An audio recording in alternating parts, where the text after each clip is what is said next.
Welcome to Off the Wall. My name is Trey. Thank you so much for joining me today. We've got a smaller show than usual because we're at the end of indoor and arena football season. The IFL just had their 2 conference championship games, so we'll review those 2 games and see what 2 teams punched their ticket to the IFL National Championship game in Henderson, Nevada. And then we've got a great interview with a guy I've been wanting to get on the show for a long time now. Jarrod Harrington, wide receiver, kick returner for the Quad City Steamwheelers. He's had an excellent career in the IFL, and he had a very, very good year returning kicks for the Quad City Steamwheelers and doing his thing on offense with them. So I had a chance to talk about his IFL career, his football journey, and much more. So excited for everyone to see that. But before we dive into the games or the Jarrod Harrington interview, it's time for social plugs. If you are on social media, everyone is. I know you are. Please give us a follow at Off the Wall FB on Instagram, X/Twitter, and TikTok, posting all sorts of stuff on each of those. And we've got some exciting things lined up for the off season. Again, that's at Off the Wall FB, F as in foot, B as in ball on each of those. And if you're watching on YouTube, please give us a thumbs up, give us a subscribe if you're digging what we're doing here. Leave a comment on the video, all that fun stuff. And if you're listening on Spotify or Apple Podcasts, please like the episode, subscribe to the page, do all the things and stuff that other pages typically tell you to do. Whatever they tell you, do that for this as well. Love seeing the growth of each of the platforms throughout the season. When we started this thing up at the beginning of the year, we were maybe in the double digits on some of these things, and now we're in the triple digits on almost all of them, and continuing to grow and get bigger and better from here. So appreciate all the support and all the love so far. We'll keep this thing going into the off season of indoor and arena football. As outdoor football kind of gets underway, we're still going to do some content focused on arena and indoor. We're going to have a good time doing it. So let's dive into the conference championships of the IFL. Both conference championship games were absolute beatdowns heading into this weekend. I think everyone thought the games were going to be a lot closer than they actually were. That just wasn't the case. Starting in the Eastern Conference, we had the Massachusetts Pirates at the Green Bay Blizzard, and Massachusetts won this game 51-28. So starting with Green Bay, this was the biggest game arguably in the history of the franchise. One win away from appearing in the IFL National Championship game after a league best 13-3 record. But the Green Bay offense just could never really get going. They were put in a hole early by 3 turnovers in the first half and another right after halftime.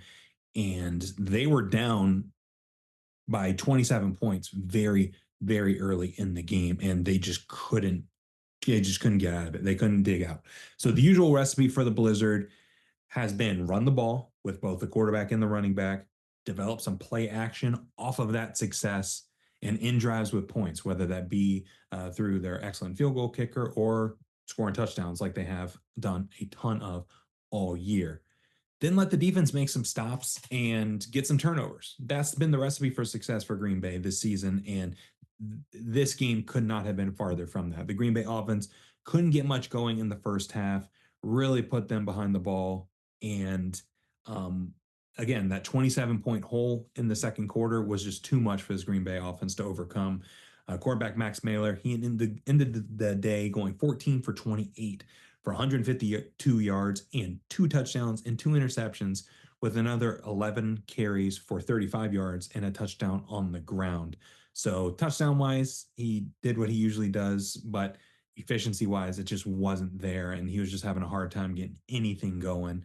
Wide receiver Jalen Cagle, he was the main attraction in the receiving core here, hauling in 7 catches for 97 yards and a touchdown. But Green Bay ended the day with 6 total turnovers, 2 fumbles, 2 interceptions, and 2 turnovers on downs. In order to stay competitive in the IFL, AFL, any of these indoor and arena leagues, you got to have a maximum of 2, maybe 3 like stops on offense. The fact that they had 6 and that was, they were just doomed from the start. It's very hard to win at any level of football with 6 turnovers in any game, let alone the Eastern Conference Championship, which is where Green Bay just laid an absolute egg in this one. And when you look back on Green Bay's season, they had 13 wins, but all of them came against a noticeably weaker Eastern Conference. They only have 1 win against a team with a winning record, and that was Frisco without TJ Edwards. And they split the season series with Massachusetts. you can't help but think we might have been looking at the Blizzard with rose tinted glasses a little bit based on stats on paper, while not necessarily looking at the quality of opponent that they faced all throughout the year, and without looking at the body of work as a whole. So it was a super disappointing ending to what was otherwise a fantastic season for Green Bay. Um, still got to be happy with how the season turned out. I think the fan base just had their eyes set on something a little bit more, but this is a great foundation to build on moving forward, and we'll see what the coaching staff and Corey Roberson are able to do from here. And on the other side, the Massachusetts Pirates, they played a physical, tough football game in this one and really came out swinging against Green Bay. We've talked ad nauseum about how great Jimmy Robinson is. He's going to be an all-IFL running back. It's just a fact. He's going to be first team. But the key to beating the Blizzard was going to be establishing that run game and controlling the pace of the game with Jimmy Robinson. And that is exactly what the Pirates did here. Jimmy Robinson had himself a day, getting 20 carries for 108 yards and 2 touchdowns. And sometimes when you look at running back stats, their stats may be skewed by, like, oh, he had a 40-yard run, which made his number look a little bit bigger. You look at Jimmy Robinson's numbers. His longest run of the day was 17 yards. So he was consistently taking chunks out of this defense and coming up with first downs in very crucial situations to keep drives going and find his way into the end zone a couple of times. And it just shows how consistent they were and dedicated to the running game, which, as we talked about before, was Green Bay's weakness in this matchup. Quarterback Alejandro Benefield had another stellar game, and more importantly, a mistake-free game, going 10 for 14 for 124 yards and 3 touchdowns, finding each of his top 3 receivers, 4 touchdowns. We're talking Zico, Redding, and Owens there. The offense played mistake-free football, but the defense was the real star of this game. Like I mentioned earlier, they caused 6 turnovers, which is a crazy number, especially in the IFL.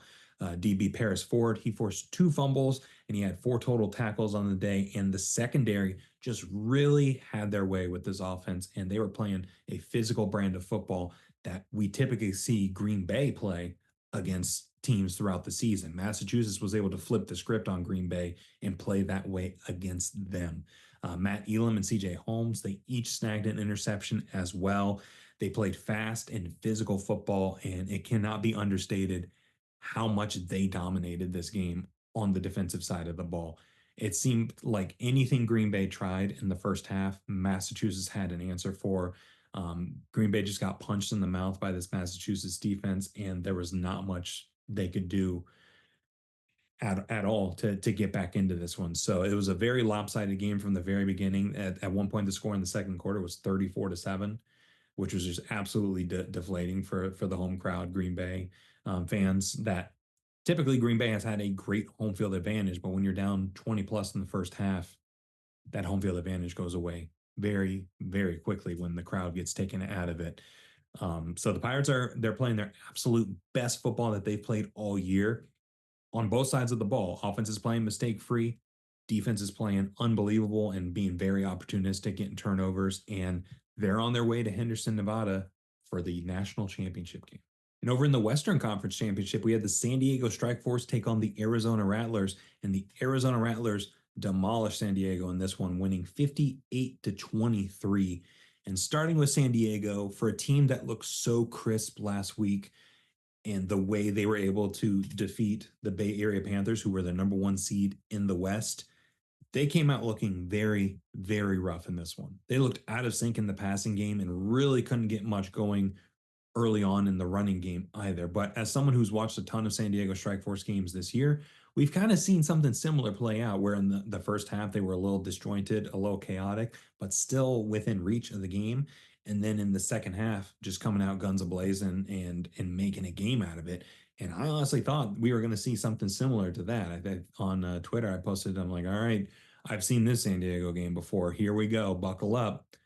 But that strong second half just never happened. Nate Davis had a really, really rough game at quarterback for the Strike Force, throwing 4 total interceptions in the day, with 2 of them being returned for pick sixes. So early in the second half, San Diego was already down. I believe they were down 13 threw a pick six, got returned for a touchdown. Very next drive, threw another pick six, they got returned for a touchdown. So it turned a 13-point deficit into a 26-point deficit about halfway through the third quarter. And the wide receiver core, they did the best they could, all things considered. Arthur Jackson caught 5 passes for 74 yards and a touchdown. Xavier Amy hauled in a touchdown as well. But the passing game couldn't get into a rhythm that we've typically seen them get into in the past, especially last week against Bay Area. The entire offense never really hit their stride, and they never had that moment where it was like, okay, they're turning the corner. They're getting it figured out. Buckle up. Like we're in for a hell of a third and fourth quarter. We never had that moment, and it was just rough all around for San Diego. The San Diego defense, all things considered, they didn't play terrible in this one. They couldn't get a stop, but they got put into a bad position multiple times by the San Diego offense with their turnovers. And when you take away 2 pick sixes off the board, and you look at some of the field position issues that some of the turnovers caused, the defense played okay. They could have helped out a little bit more and getting some stops and applying a little bit more pressure on the Rattlers, but they just couldn't do anything against the white hot Rattlers offense, and it just seemed like anything the Rattlers wanted to do, they were able to do on both sides of the ball. So it was a very disappointing end to the season for San Diego, but you can't ignore that it was a tremendous step in the right direction. Kind of like Green Bay going from last season to this season. Massive leap for San Diego as well. And I'm really pumped to see what Coach Taylor Janicer continues to do with this team moving forward and how he continues to build on this foundation that they've laid for the San Diego Strike Force. So very exciting team all year. They were a step away from making the national championship game. We'll see how they retool in the offseason and into 2025. But disappointing end, but overall, the season was a success. And for Arizona, this was a Dalton Snead masterclass if we've ever seen one. Snead was the quarterback for the Bay Area Panthers last year during their national championship run. And in this game, he showed what he brings to the table and shows that he is built for the playoffs. In this game, Snead went 14 for 18 passing for 159 yards and 3 touchdowns, with 4 carries for 45 yards on the ground and 2 more touchdowns, with no turnovers, and every single offensive drive ended in points. And so there's nothing more you could ask for in a quarterback in an offense besides that. He also had a highlight reel worthy run where they ran a slick little read option to a motion receiver. Left guard pulled. He followed the guard and applied a slick little cut move on a DB in the secondary to find his way into the end zone for like a 20, 30-yard run. That was pretty sick. So this was a Dalton Snead masterclass in every possible way. And heading into this game, the chatter from both sides was about, all right, who's going to be more physical in this one at the line of scrimmage? And Arizona rose to the occasion and more. The offensive line wasn't allowing much pressure on Snead at all. He had all the time in the world, and that's saying something against the defensive line and linebacker crew that San Diego has. And the defense was getting after Nate Davis and making him have to move around a lot more than he typically wants to. Davis isn't the most mobile quarterback in the world, so him having to roll out and really feel the pressure, really, I think it really impacted the passing game for San Diego. That is their identity, and that they've leaned on so much throughout the season. Connor Taylor, the linebacker for Arizona, he alone accounted for 5 quarterback hurries and really disrupted the rhythm early on for San Diego. The defensive backs were extremely physical in this one and came away with 4 interceptions, like I said, and 5 pass breakups. So the defense was a big time question mark for the Rattlers early on in this season, and I made it known on some of the early episodes where if you wanted to run the ball in Arizona, you certainly could. Like they would part the Red Sea and you could just run right through them. But big props to the Arizona coaching staff and the general manager and all that stuff about making the personnel moves that they did.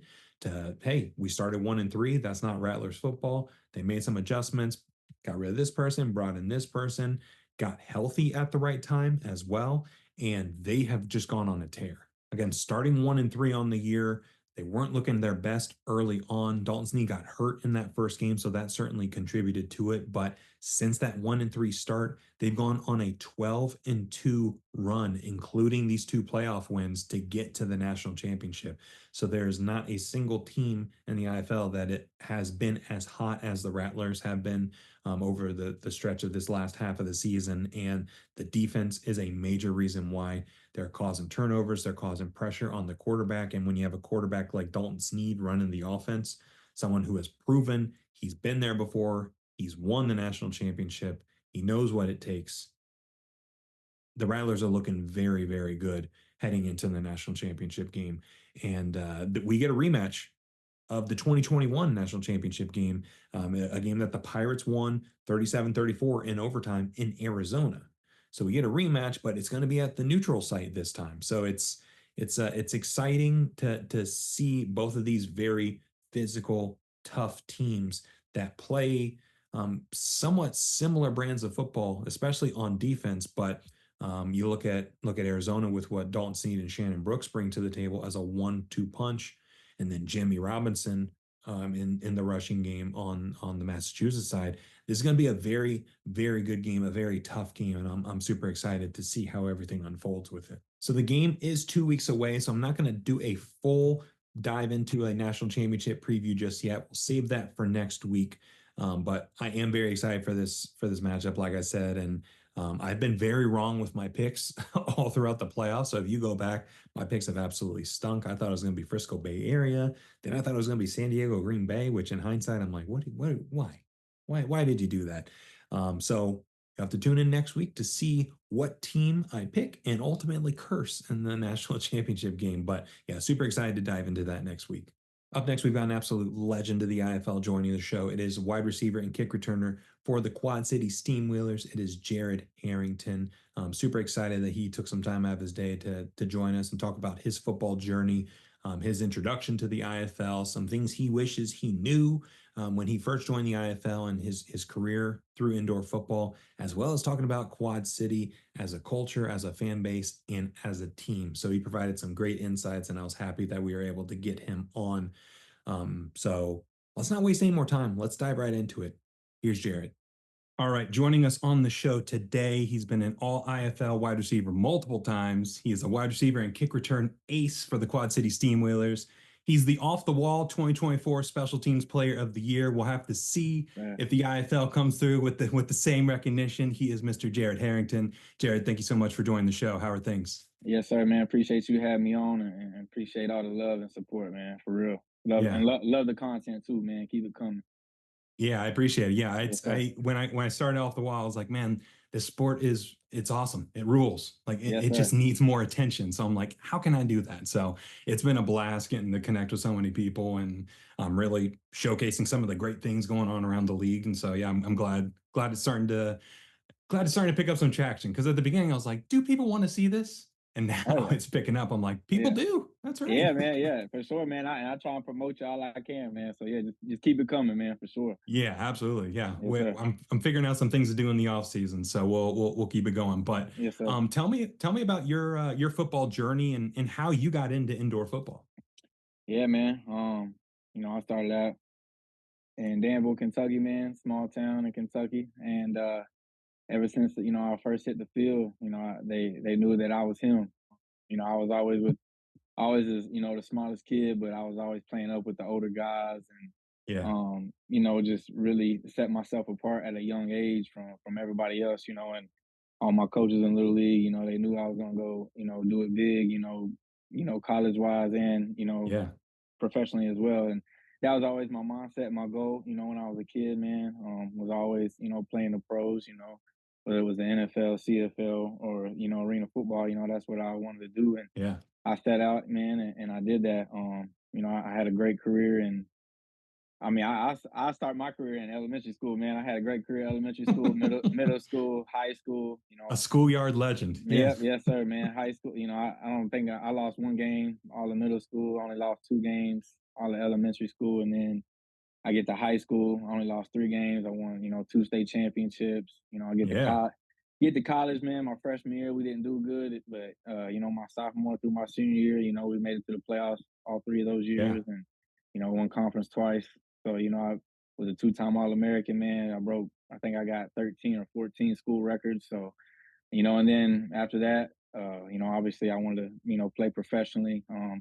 I had a quarterback coach at Campbellsville at my college where I went to school at, and Mhm. he was in the NFL. He was fresh out of the NFL with the Ravens. He had he had a chance to go play for the Jaguars, Okay. and at the end of his contract with the Ravens in 2012, he declined it, came back. He was from Kentucky as well, and his high school coach Perry Thomas was my head coach in college, and he hit him up, came there, and then I came in as a freshman, and can't well, this is a guy straight out the league where I'm trying to get to, Yeah. being an Yeah. Right.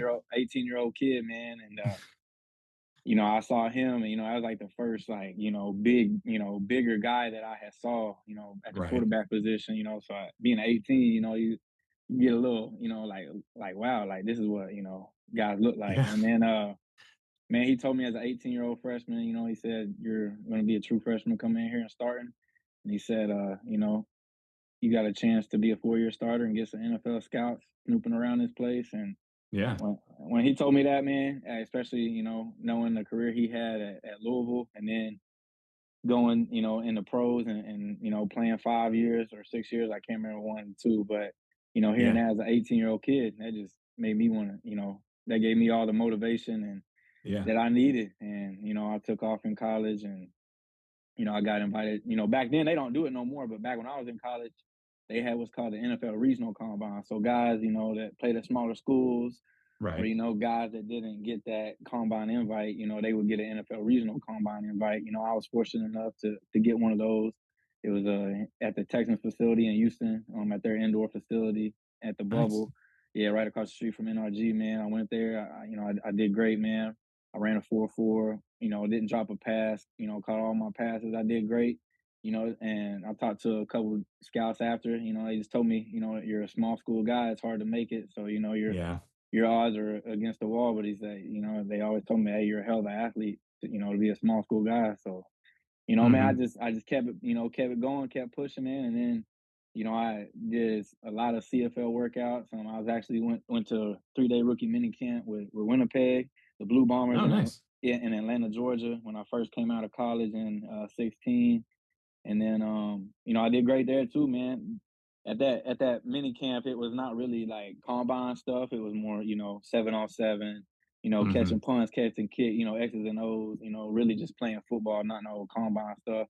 I did well, man. I was, it was all rookie guys. They didn't have the only guys that they had there that were on the actual team were the quarterbacks that they had throwing to us and stuff like that. Okay. So that was cool, man. And I just never heard nothing back from Coach Lapo. And Drew Morris, he was the scout that got me there. Um, Hmm. I did well, man. Never heard nothing back, but it also made me feel kind of good because out of the 30 plus guys that they had there, none of us got a call back. So that Right. kind of that kind of made me feel a That little changes better, things a man. little bit. Yeah. Exactly, yeah. So it made me feel a little better, man. And then Yeah. I don't know, man. It was so random. One night I was just laying in my bed watching TV, and I had sent all my college film out to all these arena teams, and Arizona hit me up. It was like 10:30 at night. I'm from Kentucky, so I was back home at the time, Yeah. Yeah. and it was Coach Jarnigan from the Arizona Rattlers had contacted me. I emailed him back immediately, and then we had a phone call the next day. I was in AZ about 3.5 weeks later, and Yeah. after that, the rest was history, man. So, Yeah. yep, yes, sir. Yeah. You just need that opportunity. It seems like success seems to follow you around. I Yep, wonder why that is. and hard work, man, perseverance, and faith, man. Absolutely. All three of those, as cliche as it is, it's the truth, Yeah. man.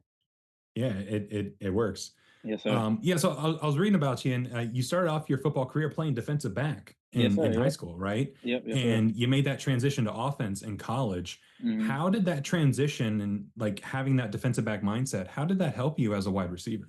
Yes, sir. I'm always been aggressive, man. Anybody Mhm. turns the film on, I think that's the first thing they're gonna say. Oh wow, he's aggressive. Yeah. Whether I'm on offense, defense, or special team, obviously they're gonna talk about my speed, my vision, my quickness, and all that. But I think Mhm. the first thing anybody would say is, "Wow, he's aggressive." As a DB man, that was always my best trait. I was back in my day when I was in high school, you didn't see a lot of teams running cover two man or man Mhm. free or cover one or cover zero. And we played in high school. We played a 4-4 defense, but where I was the corner, I would guard their best receiver, press man the whole game. And Yeah. you know, and that pretty much just, whether I had to go on the slot and play corner or outside on the island playing corner, man, it was just fun and great time. I miss playing DB, man, because a lot of that stuff, Uh-huh. like you do gotta have, some good technique to play DB, but at the same time, you just gotta be an athlete, man. And that's what I did Right. at DB. I had good technique, but I always just relied on my instincts and my athleticism. And I've always had good ball skills. So I would say my aggression really helped me to, be on the offense side of the ball, along with the football in my hands. I played both ways in high school. A lot of people Mhm. saw more the defensive stuff, because I all state DB and all that. Yeah. And I had offers to go play DB. I didn't take that chance on, man, just because I'm so good with the football in my hands. I feel like that's the Yeah. best, the best asset of my game is, when I got the ball in my hands, I can score from anywhere, anytime. And yeah, man, I switched over. It was a hard decision for me in college to decide whether I wanted to play offense or defense. But the more I kept talking to the coaches that were recruiting me and all that, and my big thing was I wanted to go play in the pros. I felt like my best opportunity to do that was on the offensive side of the ball, man. So Yeah. ultimately, that's what made my final decision.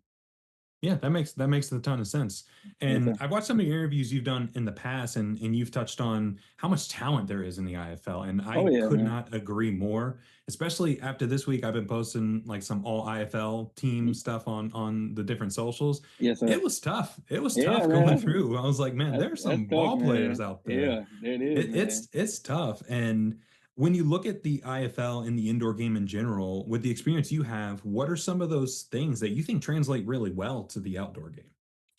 I mean, I just think being a football player in general, those instincts and just X's and O's, man, that stuff's never gonna change. Right. Yeah, we get a start before the line, a head start before the line of scrimmage, but at the end of the day, it's still football, man. You still got to run the route. You still got to Hmm. make the catch. You still got to make the tackle. You still got to break the pass up. You still got to make the block. Still got to make the Right. throw, make the catch. You got to do all those things, man. So if anything, I think from a receiver and DB standpoint, I feel like, being an indoor guy will make you an even better outdoor guy because Yeah. the field, you have no room to really operate and maneuver and cook. Like you got to really know what you're doing, in the arena game to get open, Yeah. man. And that's only going to make you better, if you get an opportunity to get back outside. So, especially from that DB and receiver standpoint, it could definitely make you a lot Yeah. better. And quarterback Yeah. too, man. Them are some tight windows. It's Oh yeah. and quarterbacks in this league, especially the young cats, they have a hard time deciphering. Is it cover two? Is it cover three? Right. Is it man? I mean, normally, Yeah. You got to be. you can tell those things outdoor easily, just by Yeah. looking at the safeties, looking at the defensive front and all that. But yeah, man, at the end of the day, it's still football. Yeah. You gotta beat the man across the line of scrimmage from you. That's what it Yep, comes down to. It's yep, it's one on one across the board. So yes, that's sir. one of the Every things I time. love about it. And yeah, and one of the things I absolutely love about the IFL is that it's a bunch of players that are just looking for the opportunity to play. Hmm. It's not just a bunch of guys from big, SEC Big Ten schools. It's a Exactly. league made up of players from all across the country, from those smaller schools like you went to, that just want the opportunity to showcase what they can do. And Exactly. that Yes, sir. fires me up. I'm like, man, this is awesome. Like this is Yes, giving sir. some great exposure It is. to people that wouldn't have otherwise gotten. Exactly, man. 100%. If you could go back and tell the rookie version of you anything about the IFL or indoor football, what advice would you give yourself?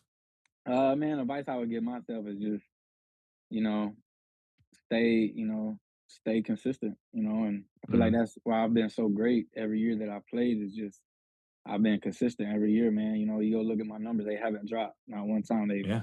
they've either stayed the same or been a little bit better. And I've been, Hmm. it's my fourth time, being all league, man. So, it's just, stay consistent and also at the same time, be patient. Yeah. As a young rookie, man, I always wanted to like, man, I can't wait to score, man. I can't wait to catch this kickoff return. Yeah. I can't wait to get a rushing touchdown. I can't wait to run this route, But what I've learned over my career is, you just got to stay patient, man, and just Yeah. let those routes, you're gonna get those plays called that you want. You're gonna get them for you, and you're gonna make more plays than you ever thought you would make. So, Yeah, for I sure. mean, yes, sir. Yeah, absolutely.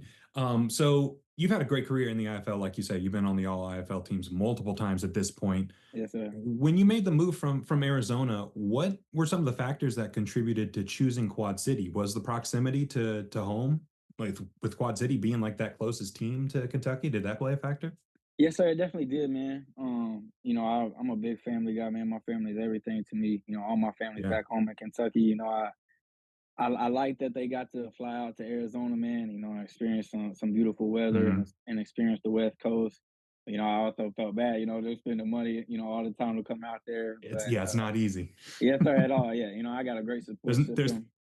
there's no Danville to Phoenix flights, is there? No, no, man, no, no. You gotta drive either 45 to Lexington or Right. get a straight flight, or 2 hours to Cincinnati to get a flight. Which they Yeah. normally would drive to Cincy and just get a straight through flight to Phoenix, man. But Yeah. yeah, man.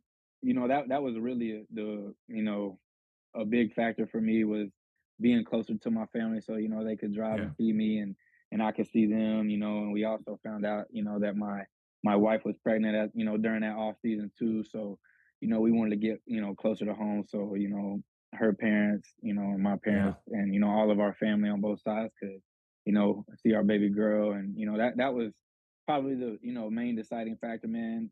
I'll be honest, I had it down to Quad City and Frisco.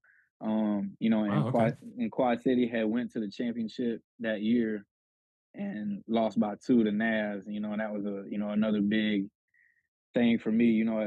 To come to the QC with they were fresh coming off a Eastern Conference Yeah. championship. I was gonna get to play with some good guys, and and being closer to home, proximity to home was a big one, man. And so Yeah. For sure. that's why I came here. I thought about Frisco, want to go Frisco. Just great facilities. A great team, great Right. coaches, great players. Steadily always one of the top teams in the league. But yeah, Hmm. man. Ultimately that being close to home is what really made me decide to come here. Of course, and that makes a ton of sense. Like, Yep. who wouldn't do that in that situation, Yeah. right? Exactly. Yes, sir. Yep. Yeah. Yeah. So speaking of Quad City, you've been an absolute weapon on special teams this year Yes, sir, for the man. Steamwheelers. We're talking 4 return touchdowns, nearly 24 yards per return. And when Hmm. you have a 50-yard field, that's half the field. Yep. So Yes, sir, man. that's pretty good. Every time. What clicked this year in the return game that really took things to the next level? Oh man, I mean, even last year, man, if you go back and look at the stats from last year, I mean, we still had one of the top. I think we were number one in the league last year as a team as a Hmm. whole for average yards per return, Right. and return yards. And Frisco was right underneath us. But um, I mean, man, it's just the scheme here. You just got guys giving crazy effort, man. And Yeah. I'm back there deep, and I see Keyshawn Moore and Malik Owens, and I got Darion Jackson in front of me. I mean, I got those, three guys, the triangle of death, I like to call it, right there in front of me, man. I know all I got to do is get the ball, Right. and set the blocks up. And them boys block their butts off all season Uh-huh. long, man. I mean, they actually. I mean, I love watching the film and just seeing them bury guys into the wall, And my guy, Karan Ashley on the front line, man, he had a couple great blocks that sprung me a couple of times for a touchdown. Yeah. So really, man, just the scheme and guys just giving tremendous effort, man. Like, I definitely, had a outstanding year on special teams. I think, it's the most yards in a season since 2014, I think. And Yeesh. definitely the highest average for sure Yeah. per Yeah. return, man. I mean, Yeah. 25 yards a return, that's crazy, man. It's great field position for our offense. But yeah, man, just guys giving tremendous effort all season long, and really just making my job easy, man. Y'all set the blocks up for them. They did the rest, man. So shout out Yeah. to those guys. Yeah, anytime they can make your life a little bit easier, you're like, all right, I'm walking and I'm getting Oh 15 yeah, yards. yeah, man. I mean, that was a couple times, man. Even week one, the first one I ever took back, man. I mean, I caught the ball. It was a left return. I pressed it to the right a little bit to the middle, and then boom, I broke a guy off and then cut back. And that hole, Yeah. you could have drove a semi truck through that hole. It was huge, man. I didn't see. All I saw over there was a dude getting pressed up against the wall, and then I saw my Yeah. family right there in the front row, and then I just saw green grass and white lines, man. Yeah, So you're like, where is everybody? yeah, man, them boys just did their thing all season, man. Yeah. Yeah, but before you got the All IFL nod this year for kick return, you were a stud at wide receiver for multiple years, making a Yes, sir. couple All IFL teams. Yes, sir. And it cannot be stressed enough how important that rapport with the quarterback is as a wide receiver. Yes, sir. But this year, Quad City had an interesting situation with a couple different quarterbacks, whether it be due to injury, whether it be due to just needing like a sometimes just looking for a spark on Mhm. offense. Talk to me about some of the challenges from a wide receiver's perspective of having a couple different quarterbacks in the mix and still trying to keep that rapport.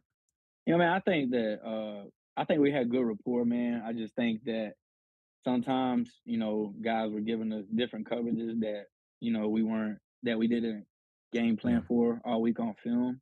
And, in the midst of a game, I mean, football's still football. You definitely got to make adjustments. But at the same Yeah. time, man, you prepare all week for one thing and they come out and do something else, because, Got to do it. Yeah. a lot of teams were scared of our receiving core and, our Oh running yeah.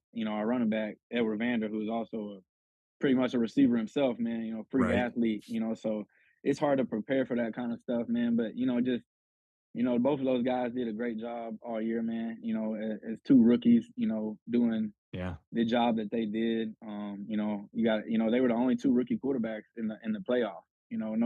No other team that had a rookie was in the playoffs at quarterback. Yeah. So, that's a major, accomplishment for those two guys, and I told them that, I'm very proud of them and that they had nothing to hang their hats about, man. They did a great job all year long, man. And quarterback position is not easy. No. It's the hardest position in football, whether it's elementary school, NFL, CFL, IFL. Yeah. It don't, that's a tough position to play, man. You're always gonna, you're gonna be the hero, you're gonna be the villain at that position. So, Yeah. that's just a tough position, man. You got to come to play every week at that position. So, Yeah. It's a tough spot to be in. yes, sir. But when you meet someone who's never heard of the IFL, how do you describe it to them? Because I've caught myself multiple times meeting someone. I'm like, yeah, I'm watching the IFL game later. They're like, what's that? And I'm like, uh, it's awesome. Like that's Yeah, all I can it say. I'm truly like, is. it's awesome. You got to watch it. Like, how do you describe it to people? Man, I really honestly is the same way, man. I mean, it's just football and indoors. It's Yeah. fast. It's very, very physical. Very fast. Fast paced. A lot of big plays being made at a lot of times in the game. Yeah. Man, and like every time I show somebody or tell somebody to come to a game or tell them to watch it on TV, they get addicted to it, man. And it's, next Right. thing you know, Yeah. like they're a fan for every team, not just one of them. Yeah. They're dialed in. They just waiting to watch a game or go to a game, man. And I love seeing that and seeing the league grow because this Yeah.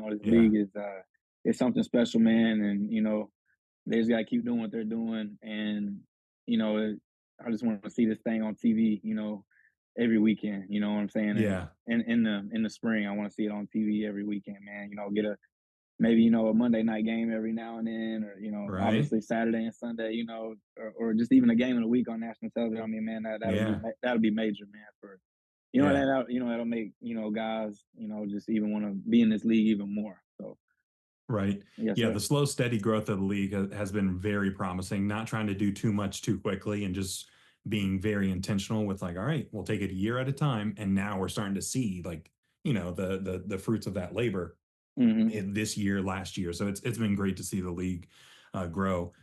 And one of the things that I love about indoor and arena football is that it gives smaller markets a hometown team to root for. Like Exactly. typically in a situation like Quad City, they'd have to, root for the Packers or root for the Bears or, For sure. find a team that's hundreds of miles away that they have to find a way to identify with. But with a market like Quad City, you got a fan base that is hungry for a hometown team. Yes, And sir. they really show out to support you guys. Like the Quad City has an 18-5 home record since 2022, Yes, sir. which that's a major home field advantage. Major. So Yep. like what is it about Quad City, this fan base, and like the experience of playing in front of that home crowd? Yeah, man. I mean, I I love the home crowd here, man. I mean, they're very very passionate, man. They're and this is a great smaller city, that is great for this league. Yeah, Not too big of a city, but it's on a little bit on the smaller side. But like you said, man, I mean, this town right here is a perfect town for IFL football. definitely. And when you got a town like this, there's some stuff to do, but not a lot. So might as well just come to the football game, and show out, man. So we got a lot of passionate fans, man, and they do a great job of making a great atmosphere in there for us, and it's always a fun time playing at home. Yeah. Yeah. And speaking on the markets, it's like you look at teams in bigger markets, it's like when if you try to put a team in like, let's just use Atlanta, for example. Hmm. Atlanta's a massive city with a lot of moving parts, and there's a lot of things where arena and indoor football, they may not be like it's going to be hard to get your piece of the pie there. But in a town like Quad City, you become the pie. Like you're not fighting Exactly. for a piece Yeah. of the pie. So it's a Exactly, very man. interesting spot. Yeah, man, for sure. And like to touch on that with Atlanta, I mean, you got the Falcons there, you got the Right. Hawks, Right. you got the Braves, I mean, you got one of it. I'm pretty sure You got everything. yeah, they might have an MLS team too. I'm not sure, but Yeah. Yeah. They got they everything. yeah. So I mean, yeah, it's just hard to compete with that kind of stuff. But yeah, small Yeah. cities, man, can't beat it. Yeah, it's great stuff. And so the Quad City media team, the social media team, the people who do all the website stuff, they do a fantastic job. Oh yeah, man. Getting their content, capturing those moments leading up to the game, in the game itself. Now, I want you to be honest with me here.